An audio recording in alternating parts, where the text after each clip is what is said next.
All made it back to the championship ring.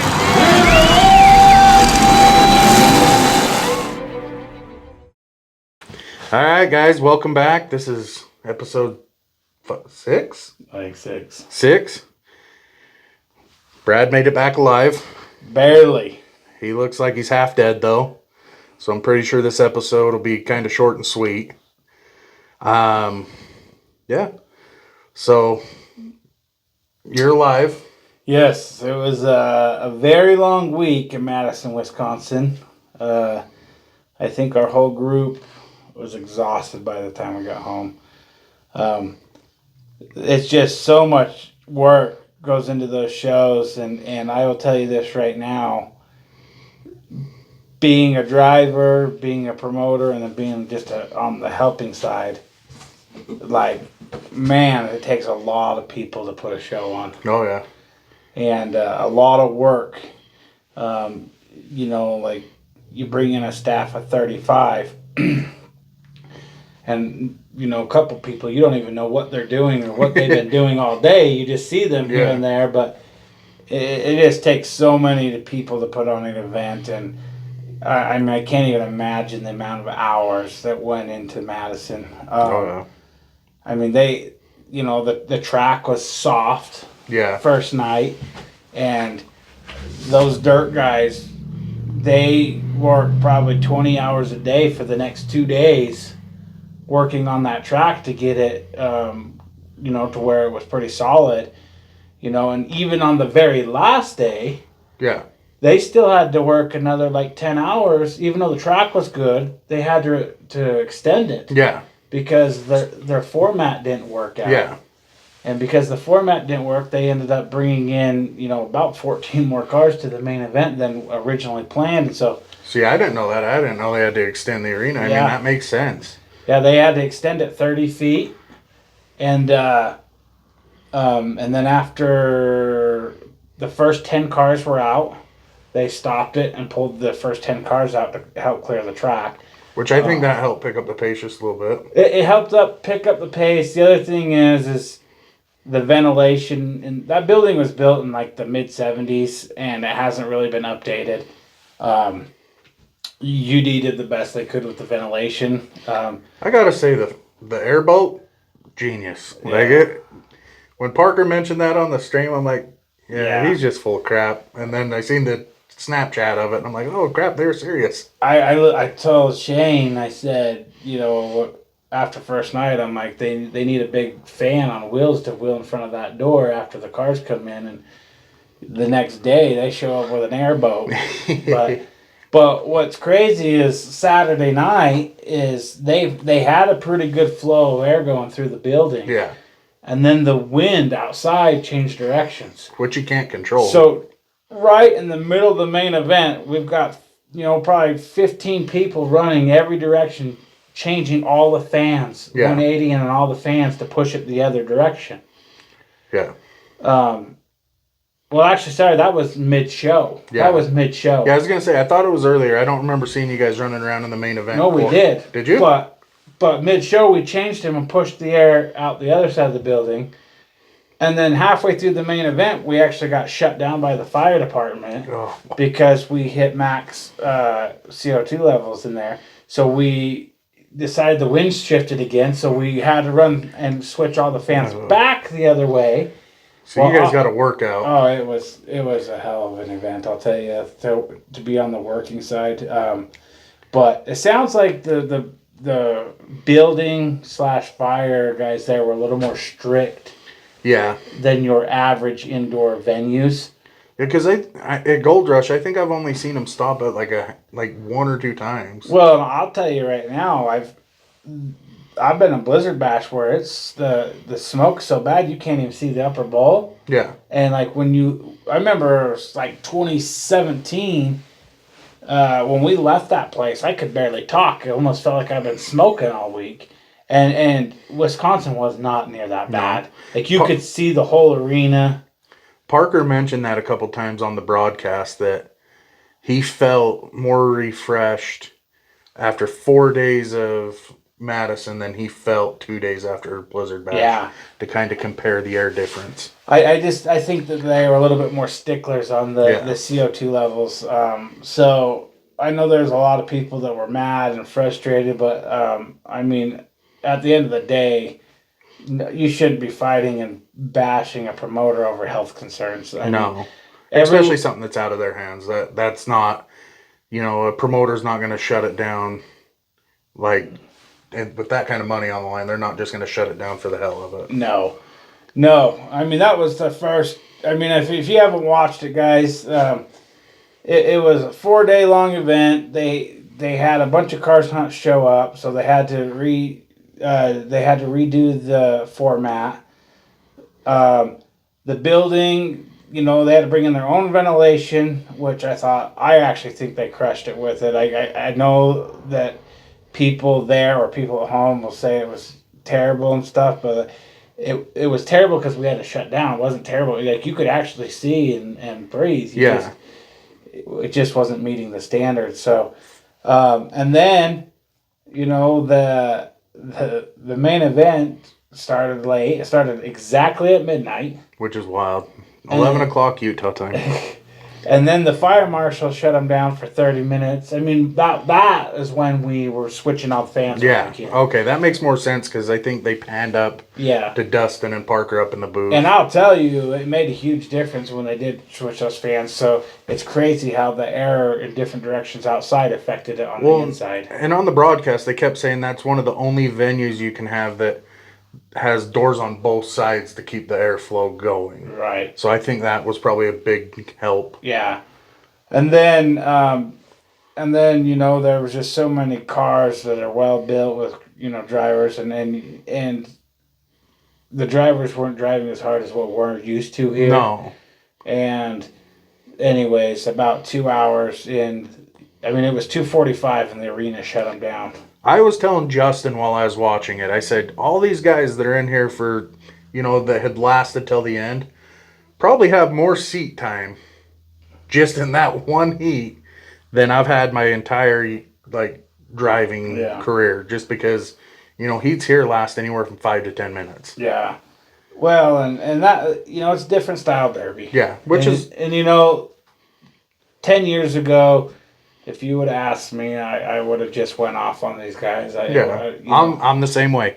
I would have called them a bunch of sandbaggers and whatever. And I mean, not saying they did or didn't. Yeah. I'm just saying that's where my mind would have went to. Nowadays, I do have a little bit of a change of heart because I'm like, you know what? Like, being a promoter, if I got a guy coming from Canada or from Ohio and he wants to spend 3 months building a car and $20,000 and he wants to take a week off work to drive here.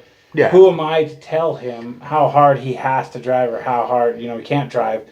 I kind of always said, take care of it on the track. Yeah, no, and I get that. Like, as I've grown older, I've matured. I know I got into it with a couple guys that, don't drive as hard as what I like to watch.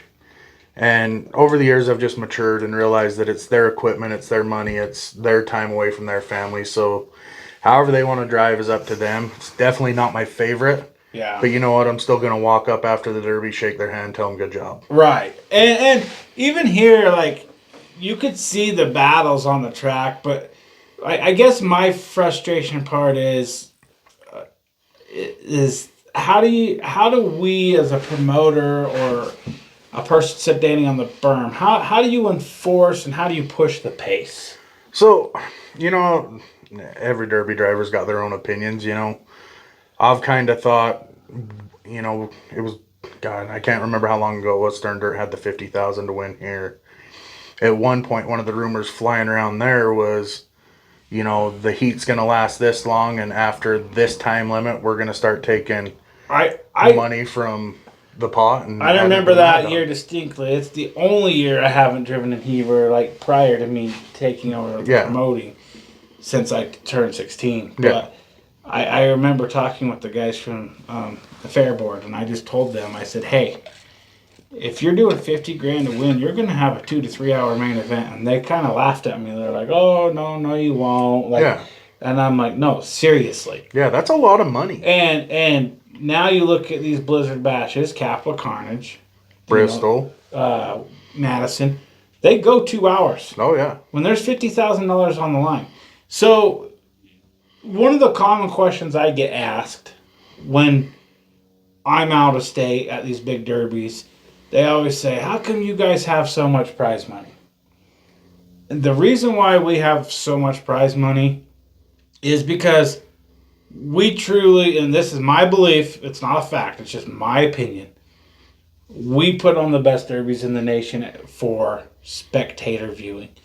Now, there's a couple states that are pretty damn close. Do we have the best drivers? No. Do we have the most competitive drivers? No. But do we have the hardest drivers? We're right there with some of the greats of, like Minnesota. Those guys drive hard. New York. And I mean, there are hard drivers in every single state across the nation. But when I watch some of these derbies on TV, they have lawn chairs on gooseneck trailers. There's dirt berms, and they're sitting on the dirt berms. You come to Utah, and you're looking at 10,000 spectators watching you. Yeah, I mean, every derby you go to in Utah, I mean, there's not one derby that's not sold out. No. Not one. No. That's the reason why we have the large paying purses. Yep. And that's why we can't pay that, is because these guys are truly seeing Demolition Derby like at the finest. And you get into these higher profile shows, these guys are there. Not all of them are even there to win the money. I mean, 50 grand is sweet, and that's life-changing money for a lot of people. But a lot of those guys just want the bragging rights of, I'm the best. Which I understand. I mean, I really do. It's not the driving style I would choose, but I'm not the one building the car. And, I mean, I want to watch people make junk. Yeah.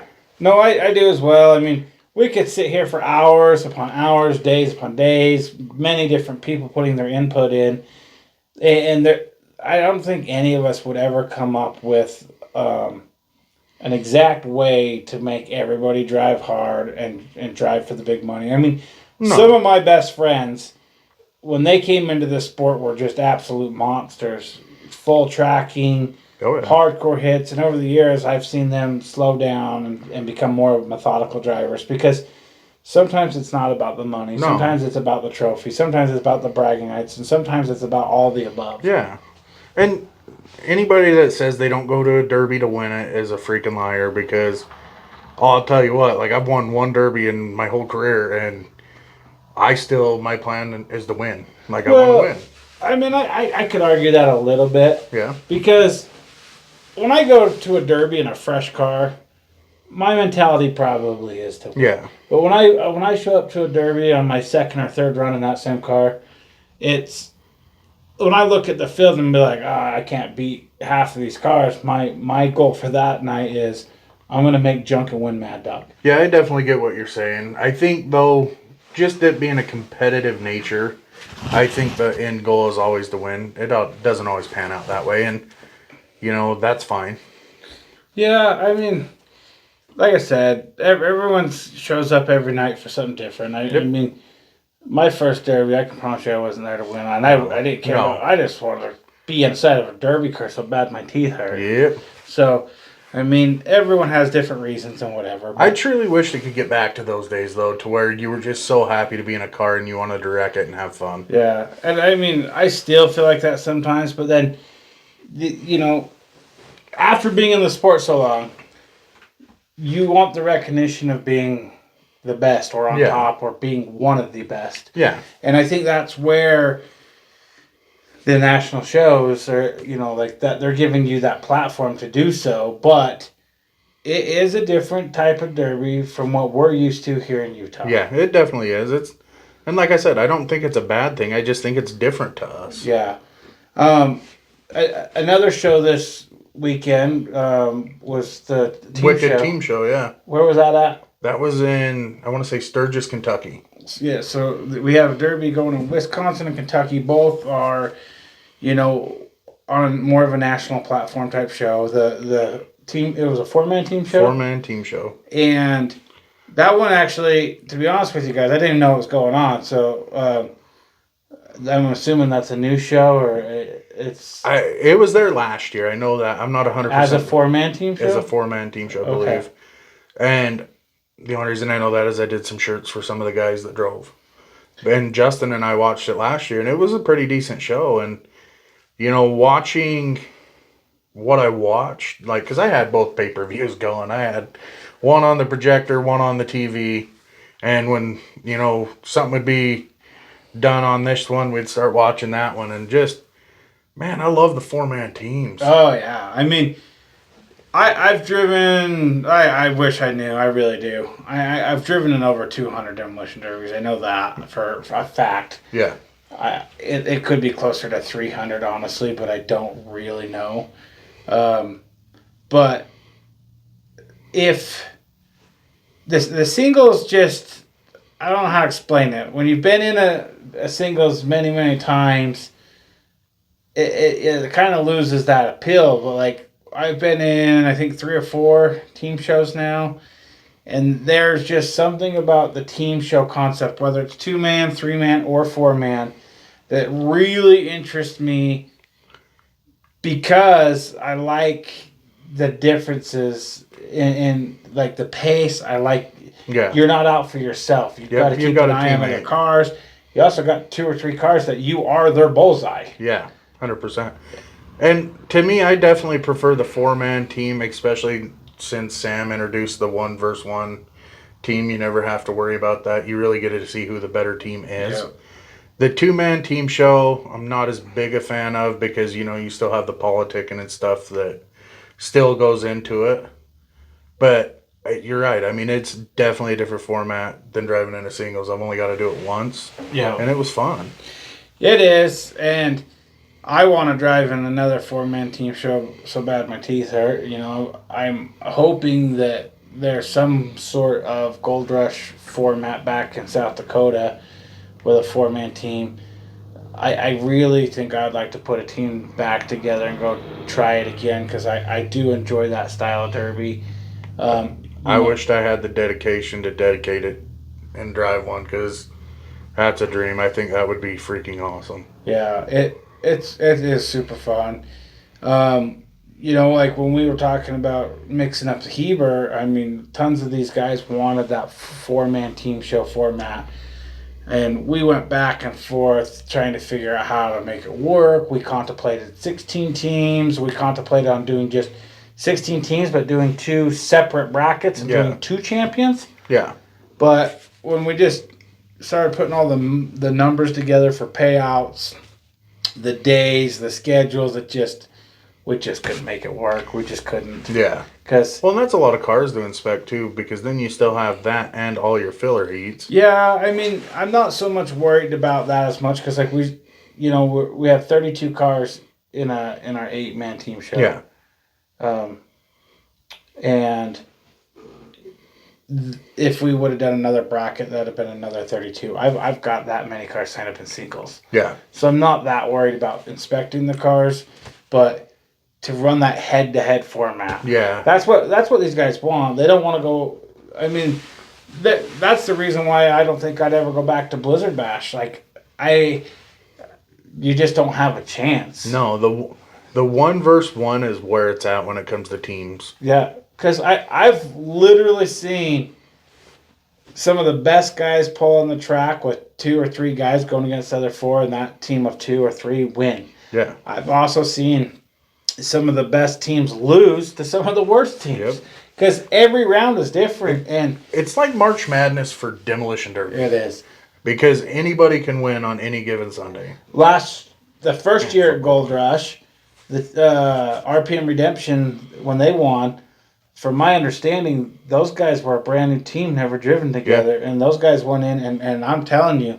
Those guys dominated. The luck of draw could have been in their favor. Yeah. I would have to go back and look at that whole thing. Yeah. But every round, they handled business and they won. And that gives me hope, thinking that one day I could potentially do something like that.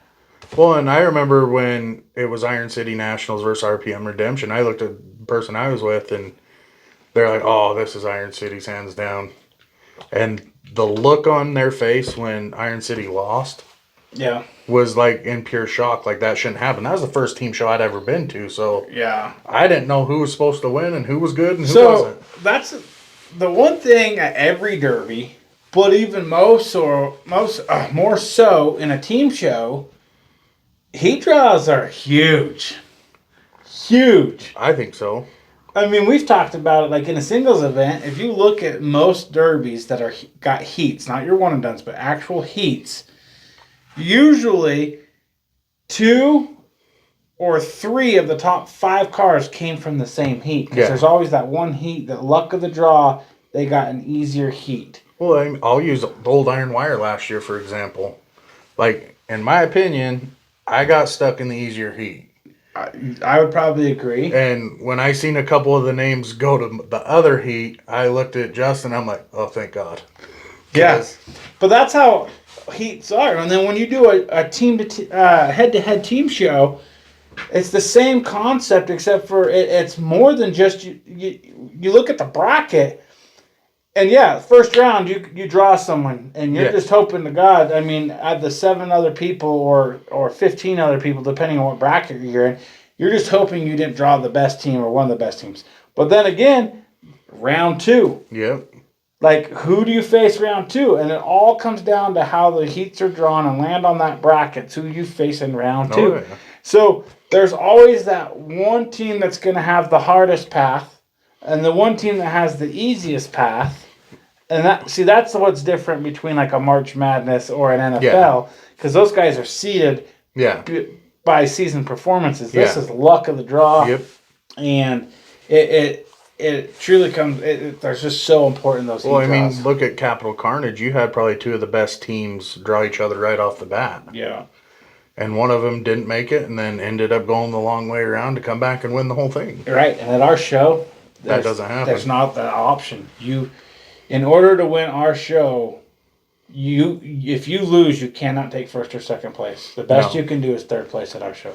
And I'll tell you what, like looking at the drivers list just from what I've seen and the names that I've heard coming, there's not going to be an easy heat. No. And like there's going to be some junk made. Yeah. There's definitely not an easy heat. However, just like any sporting event, luck of the draw. Some teams face up better against other teams. Yep. Some teams' builds will hold up better against other teams' driving style, and vice versa. And then luck of the draw. I mean, you know as well as I do in a team show, if you could take the best team, and let's just go back to like here in Utah, we like to talk about the Michael Jordan Utah Jazz days, right? Yep.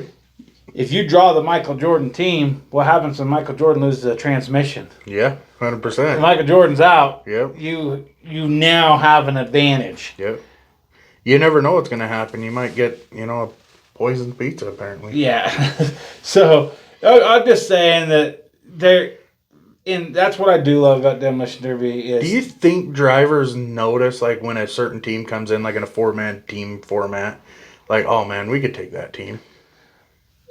I think every driver at some point in their head thinks they can take their competitor. So with that being said, one thing I'd love to see at a 4-man team show, and I know there's been a couple that have implemented it, the call-outs. So we're working on that. I think that'd be awesome. We've talked to all the drivers, and we told them if they have a problem with it, talk to their teams, get back with us. So far, we have not had anyone say they didn't want to do it. We did get a couple people back saying we don't really feel comfortable calling anyone out because that's not who we are. Yeah, which is understandable. So Ryan's kind of heading this up. When we get him on here in a month, we'll talk to him more about that. But I think that we're doing the call-outs. But how we're going to do it is we'll draw a chip from the bag, and let's say it's... I don't know. Let's say it's Team the Sweats and Joe's, Proctors. Yeah. They either have the opportunity to challenge one of the other 7 teams, or they can simply just reach in the bag and pull another chip and say, this is who we'll face. I like that because there definitely are going to be personalities out there that don't, like for me, I wouldn't want to call anybody out because I don't want them to think that,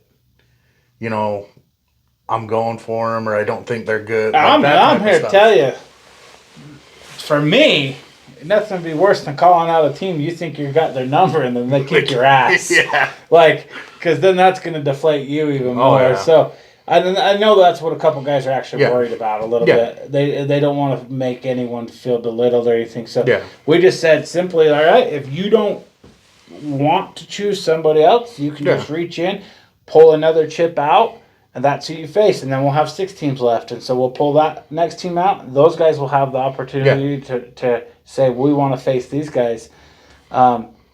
And then if they choose not to, then they can just reach in, pick a chip out. So we're going to give them an escape route. But we do think that we're going to implement that because on our side as a promoter, think about how awesome it is. If you're a driver, if somebody reaches in there and they say, you know what, we want to drive against Brad and his boys. Like now I've got a chip on my shoulder saying, these guys think they can take me? And so I get my troops rallied up, and then when we hit the track, like, these guys don't want to lose because they challenged us, and we don't want to lose because they challenged us either. And I think it's going to make for some... I think it'll be must-see TV. Yeah, I'm pretty excited for that. We'll see how it all plays out when we actually get to the show time. Well, and I know you and I have talked, too, about going live on the podcast. For, like, heat draws and stuff like that. Yeah. Oh, could you imagine tuning in to watch that? Just...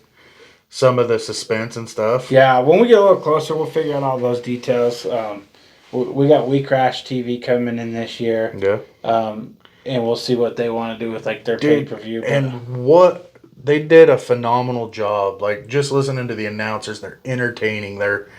I don't know if Andy's coming, but Andy is freaking hilarious. I'm pretty sure Andy's coming.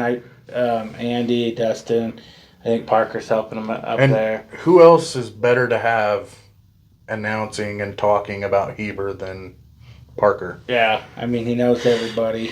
He knows the political game, as he likes to say it. Yeah, because he's right at the top of that. Yep.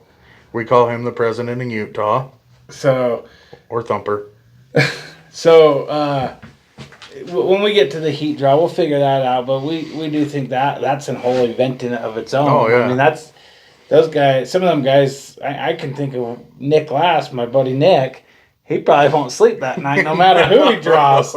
He's going to be up all night just like, oh, God, watching video and stressing out. But during heat draws, I hope he gets like that little chip on the shoulder he gets every once in a while and is just pumped up. Yeah, we're hoping to make a small event out of that on Wednesday night because, man, we've got Jen and the girls, when they try and put them heat draws together and get them into the timer system and get them on the paper for the announcer's booth, that's a lot of work. Oh, yeah. And they usually only have like 30 minutes to get that done. So if we're able to do the heat draws for the team show on Wednesday night, that's going to relieve a lot of stress from them. Yeah. And these guys will kind of know it'll be a whole 24 hours to let that sit there and soak in.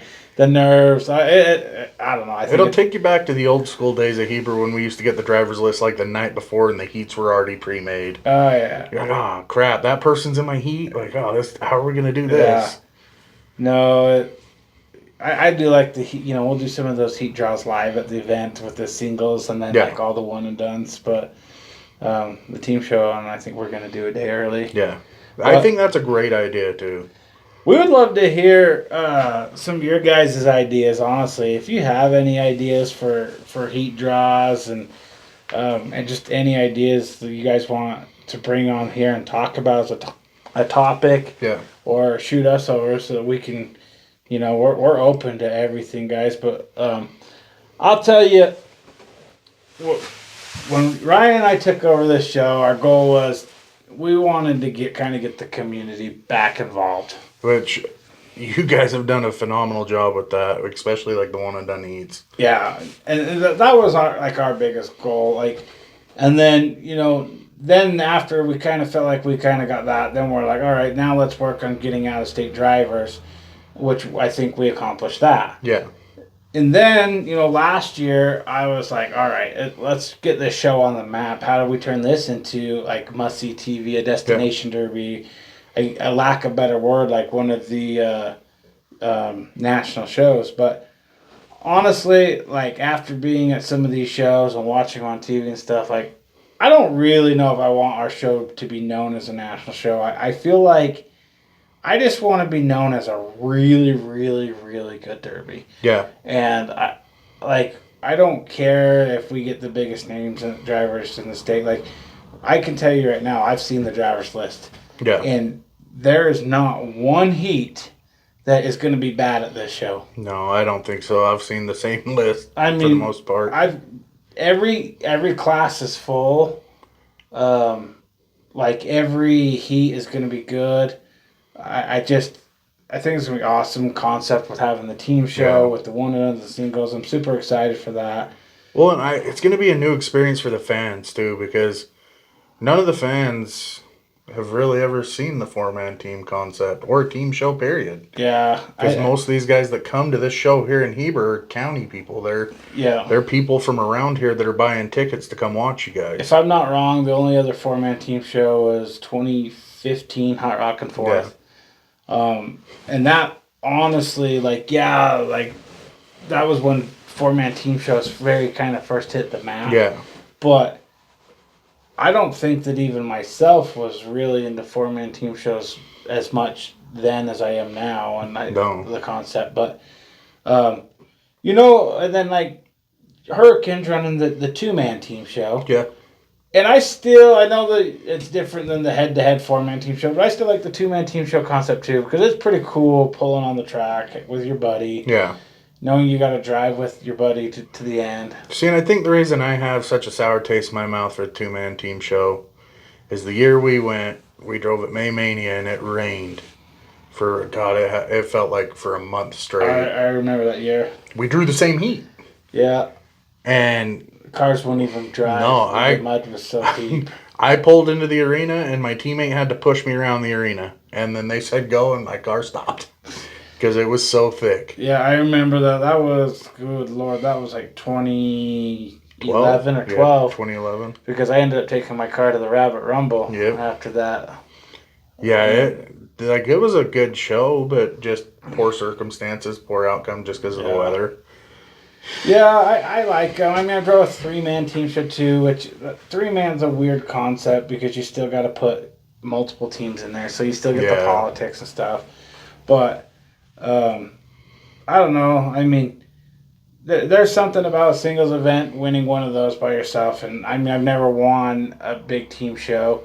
I mean, me and Ryan Sweat, we won by default at May Mania. I forgot about that. I remember going to bed, and you guys were like we finished fourth, and I woke up the next morning, and there's a picture of you and Ryan holding a big check. Yeah, that was a win by default. So,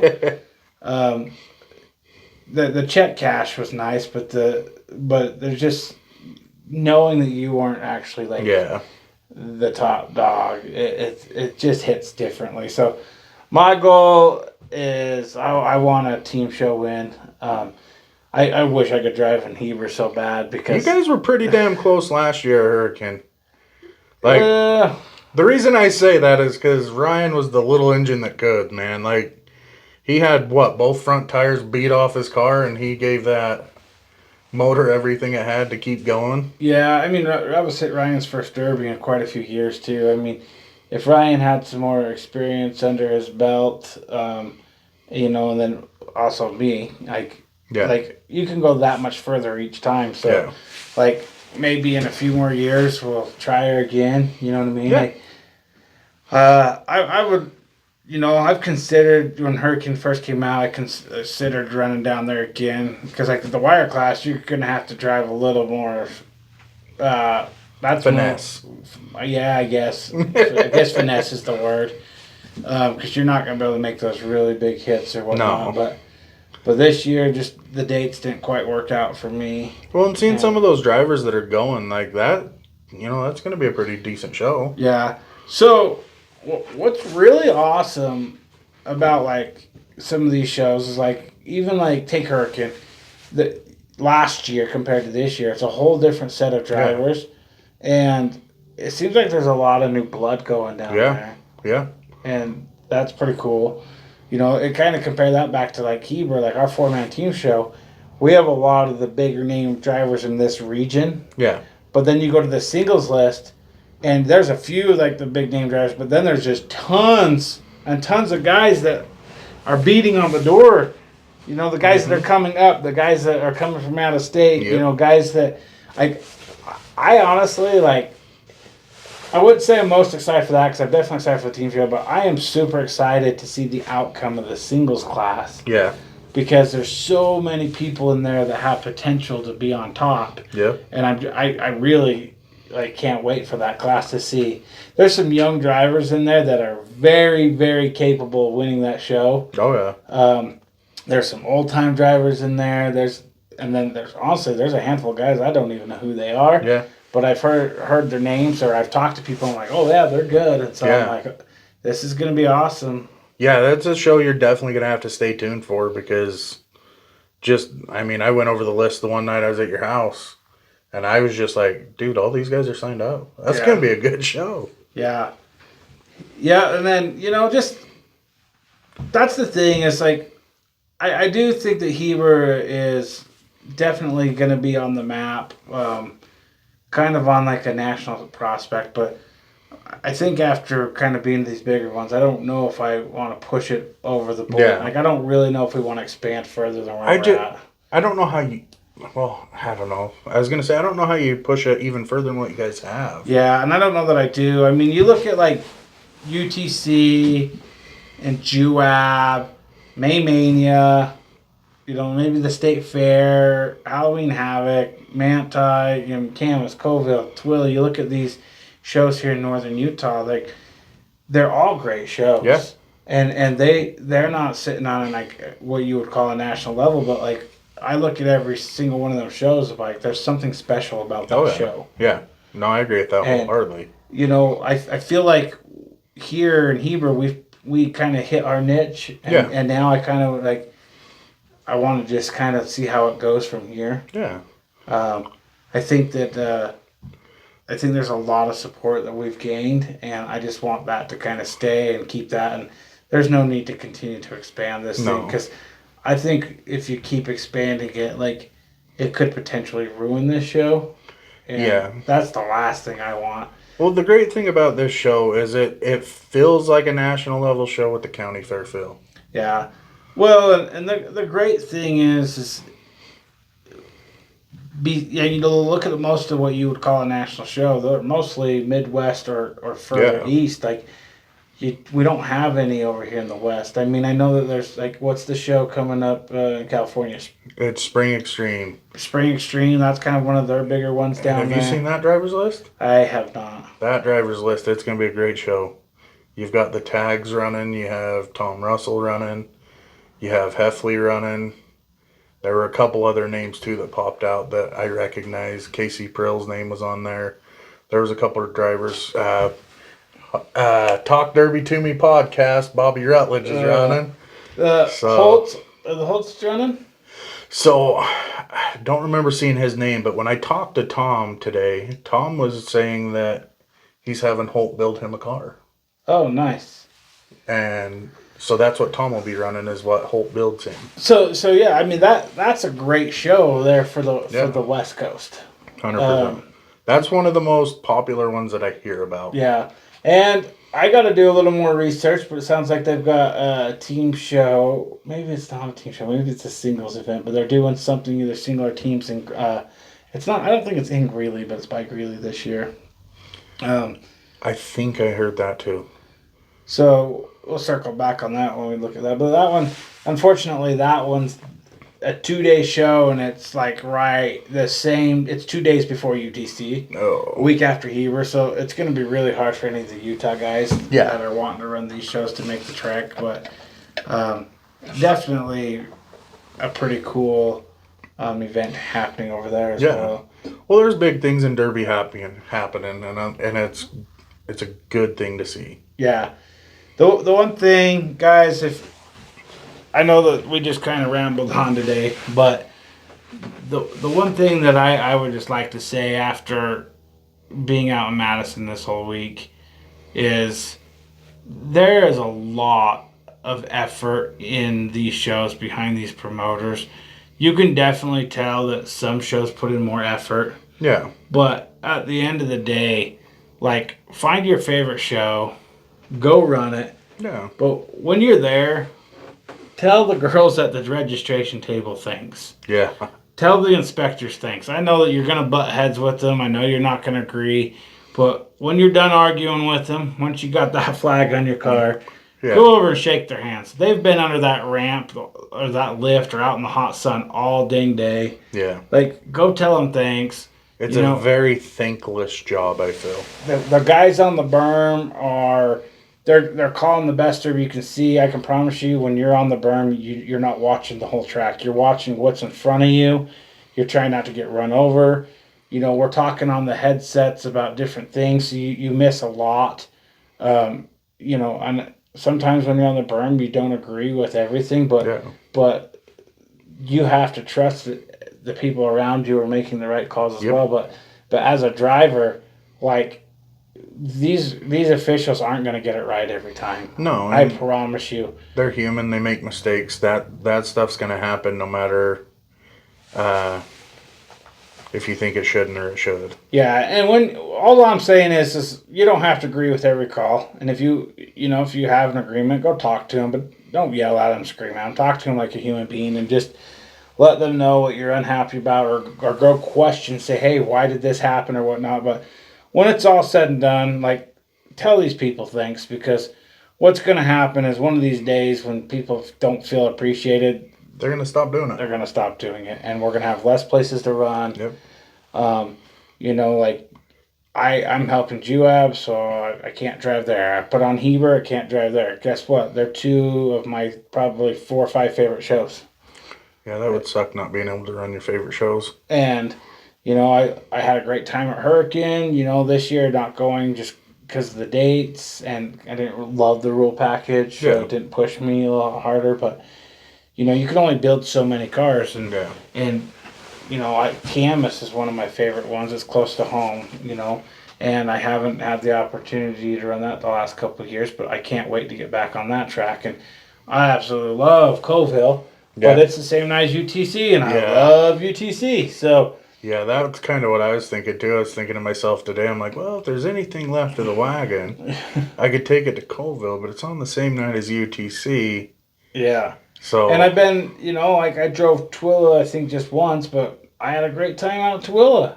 Yeah, I forgot you drove out there. I mean, and I think Dell put on a team show out there, too. So I believe so. I think it was a 2-man, if I remember right. I haven't heard what he's doing yet this year, but we'll get with him and get him on here and kind of see what he's got. Delbert.